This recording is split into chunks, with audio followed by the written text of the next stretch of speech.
trip? Hello, Tommy. Yes, I'm going on a trip. Where are you going? Oh, a long way from here. When are you coming back? Well, I don't know, Tommy. I may not be coming back. Oh, you don't mean you're going away for good? I'm afraid so. You're not leaving 'cause you want to, are you, Miss Brown? Well, yes, Tommy, I am. I resigned. But they made you, didn't they? Who made me? Ah, you know, the school board or the principal or some of the parents. Gee, I know the awful things they've been saying about you. Someone told my mother you were a subversive element and were undermining our class. Well, I hope that your mother understood that the things they're saying aren't true. She didn't, but I said her right. I told Mom that you made us think for ourselves and we learned more from you than any other teacher in school. Thank you, Tommy. That was very sweet of you. I've enjoyed teaching you and the others more than you know. But now you're leaving, resigning. I don't get it, Miss Brown. You don't have to go. It's best this way, Tommy. If I stayed, there might be trouble, and I don't want that. Oh, don't leave. Stay here and fight them. I bet Mom and Dad will go to bat for you, and so will most of the other kids. You're our teacher, Miss Brown. Oh, Tommy, such a wonderful friend. I'll miss you and all the others. Well, then, gee, that's my dad blowing his horn. I just came in to get his bag. I guess I better be going. Sure wish you'd stay, Miss Brown. We need you. Goodbye, Tommy.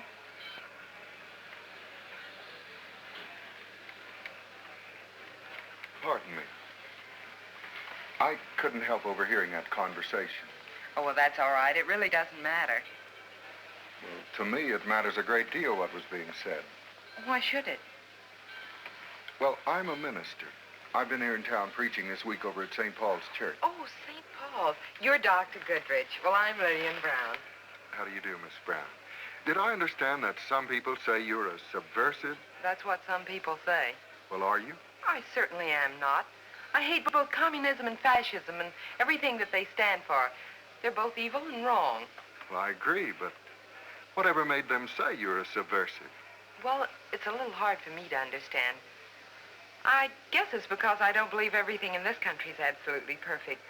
That there are a few improvements we can make right here at home. Well, that's certainly true. And because I believe that such things as a broader public health program and public housing in the slum areas can make us an even happier people. And because I even dare discuss these things with my students. Well, some people say I'm being un-American, that I'm undermining the students in my class, even that I'm a subversive element. Some people, were there many? I don't think so. But you know how vicious a loud minority can be. Well, a whispering minority can do the same.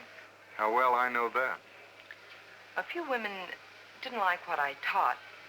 They took things that I said and twisted them to make me appear evil and unpatriotic. They even made up some stories about me, whispered that I was a bad influence on the youngsters in my class. That kind of talk's hard to stop. For a long time, I didn't know what they were doing. Then I noticed that my acquaintances became distant. My friends were either cool or too busy to see me. Even a few of the students, oh, not many, but several, became unruly and defiant. Then one day last week, the superintendent called me into his office. Sit down, Miss Brown.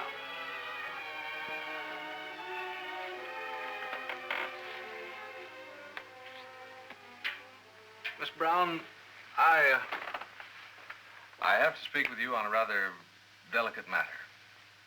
I hope you understand that I bear you no hard feelings. In fact, I've always liked you, as you know. Thank you. There are those who find your teaching objectionable. I've tried to teach only what I honestly believe to be true. I'm sure you have. And that may be your trouble. As Pilate said, what is truth? I would say that truth to most people is what they want to hear. It doesn't matter whether it's fiction or fact. Would you have me teach anything other than what I believe to be true? I know you too well to ask that. Well, then.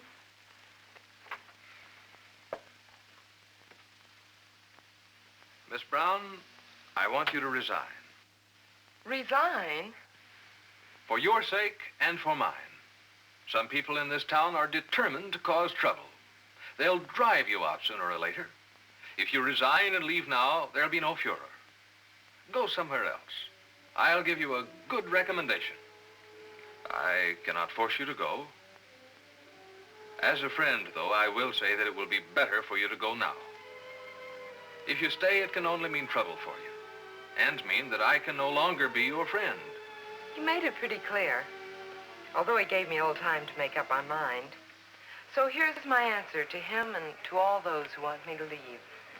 Your resignation? I didn't have much choice. So now what? I don't know. I'm going to live with my sister while I look for a job. I'm very sorry. Oh, I don't mind so much, except for the feeling of being so alone in all this. You're not alone, Miss Brown. No? Oh, really, you're not alone. Why, thousands of teachers across America may be facing at this very moment what you're facing. And how many ministers like myself, or priests or rabbis, have had calls in the middle of the night from one pressure group or another telling them what to preach or what not to preach. How many legislators and congressmen have been bullied into silence by some big-mouth politician? No, you're not alone. If there are so many in this same position that I am, then why do I feel so alone? Oh, fear on the part of some and apathy on the part of others. Some people won't speak because they're afraid of being persecuted as you are. But I believe many others are simply waiting for somebody to stand up and show their faith in the future and their disgust with all these forces of fear. Now that I come to think of it, you know, a few of the teachers were real nice to me at school this week. A couple of them even said that they hoped I'd stick it out. I bet a lot of them would like for you to stay. Maybe. Oh, but it would only cause trouble. The superintendent said so. If you run, others may too. But if you stay and hold on even in the face of pressure, they may take courage from your example. But what of the trouble I'd cause by staying? Trouble's never solved by running away. You'd only leave some of them to face the same thing. Well, that's all very easy for you to say. You actually don't have to face the problem. Oh, I'm sorry, Dr. Goodrich. I shouldn't have said that. That's all right. I'm glad you said it. I think I've been running away, too. You? But how?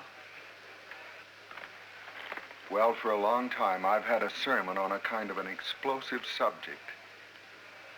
It has some truths in it that, well, some of the congregation might not like them. I've kept telling myself that it just wasn't the time for it yet. It's been the time to preach that sermon all along, but I've been afraid or unwilling to do so. I think I know how you feel. But would preaching that sermon cost you your job? Could be. Or worse, it might cause dissension in the congregation. And a minister fears that even more than losing his job, because a church must be united to do its best. And yet I must preach that sermon. But you keep putting it off. I guess both of us are running away from what we know is right. I from a sermon and you from a classroom.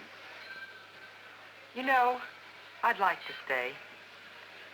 I guess I just don't have the courage. Maybe we could borrow some from each other. How? What do you mean? Suppose that I say that I'll preach that sermon next Sunday morning and face whatever problems it creates if you try teaching here a little longer. Train 6 for Midlawn, Say, there's my train. St. Wells, East Langley, and White's West. Do you mean that you'd take a risk like that to help a perfect stranger like me? Not a stranger, an ally. We're both working for truth, for freedom of thought. We're on the same side, Miss Brown, and millions of other people are with us. You know, I guess I'm not alone after all. All right, Dr. Goodrich. I'll stay. And I'll keep right on teaching the truth as best I can make it out. Good for you, Miss Brown. You know, we both may get tarred and feathered. We may at that. But you know what? Whatever happens to us personally because of our bargain, we will have spoken the truth.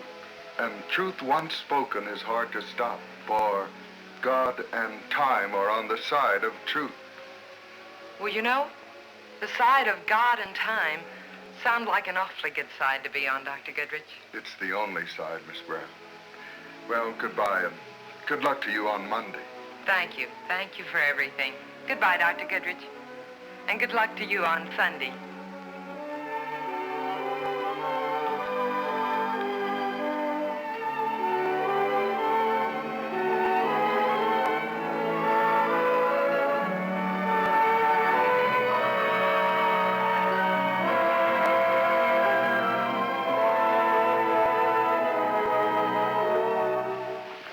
Well, I kept my promise to Miss Brown.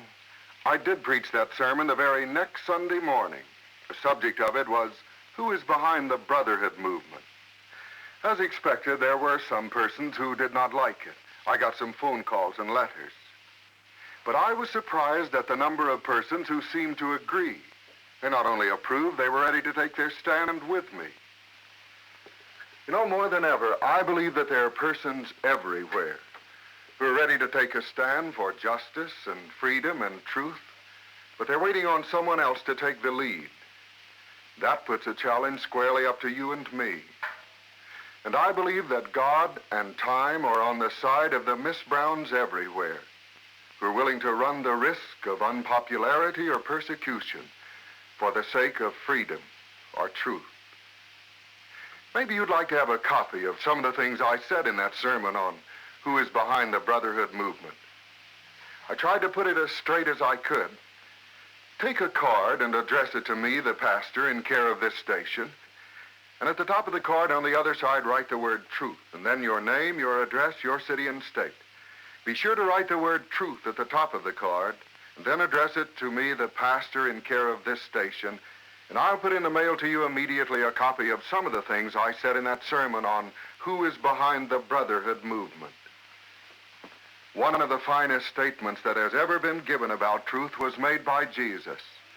It's been inscribed on stone, quoted again and again. Ye shall know the truth, and the truth shall make you free.